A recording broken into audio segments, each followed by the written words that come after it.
Well, it's finally getting to be fallish outside. I think that's a word. I'm not sure.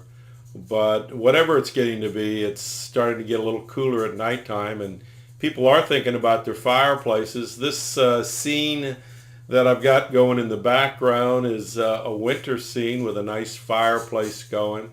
Hey, let's take a few minutes here. Let's go over your inspection report. Let's answer some questions ahead of time, and then do feel free to give me a call anytime.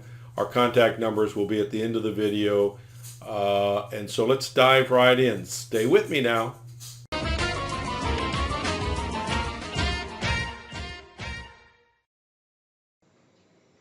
All right, Kevin, let's take a look at your report.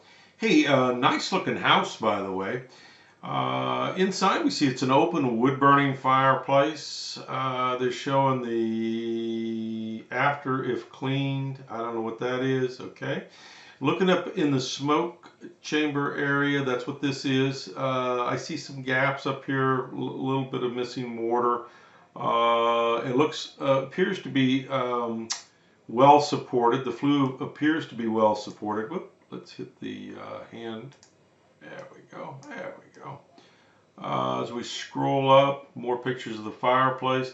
Hey, they're picturing the whole outside of the chimney. I don't know what they're showing there. It looks fine.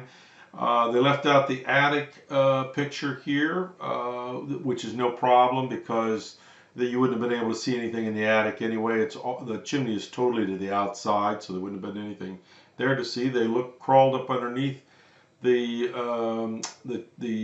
the crawl space. This foundation here is for the chimney, and then I would assume that this part here is for the hearth extension. So that's what they're looking for, support there.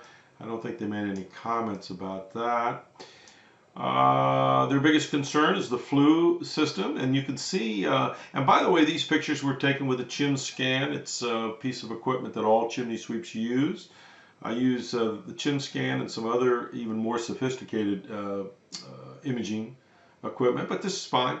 You can see where there's small gaps in here. What you really do want is a complete flue system. You don't want a leaky flue system, and that's more or less what they're demonstrating there with these pictures. Reline, I wouldn't call for a reline.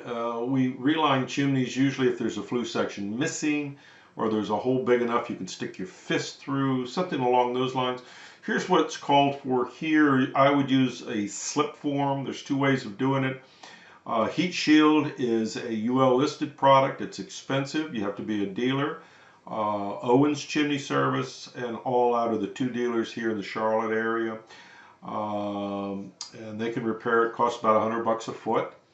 Old timers like me, and I think I'm the only person in Charlotte that would do this, but we mix up refractory cement, which is the code approved product.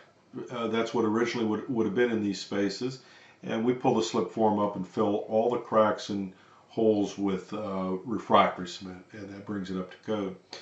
About half the cost, about $700 to do that, so it's a little cheaper. Unsupported, I'd say that flue system is supported, so I would give that a pass.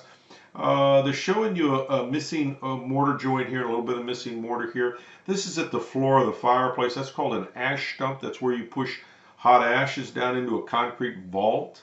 Obviously, if hot ashes fell in there, it would be perfectly safe. This is a non-issue. I don't even know why they're pointing it out. I guess maybe they want to keep their trucks busy. I don't know. Satellite dish. If you're using the satellite dish, I think you ought to keep it. If you're not using it, maybe you ought to get a handyman or handy husband or wife to crawl up there and cut it down. I don't know. Maybe the satellite company would come take it down. I don't see it as a impediment to the fireplace. I don't know what the reason for them telling you need to take it down. Questions for me, give me a call, 704-526-6348. One thing we didn't cover was, and I don't know where it was, the chimney cap. It's got a stainless steel cover on it, and that's a good thing, keeping the birds and the squirrels out.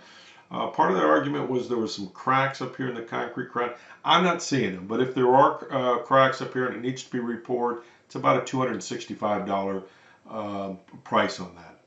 All right, so call me with questions. Thanks. See ya.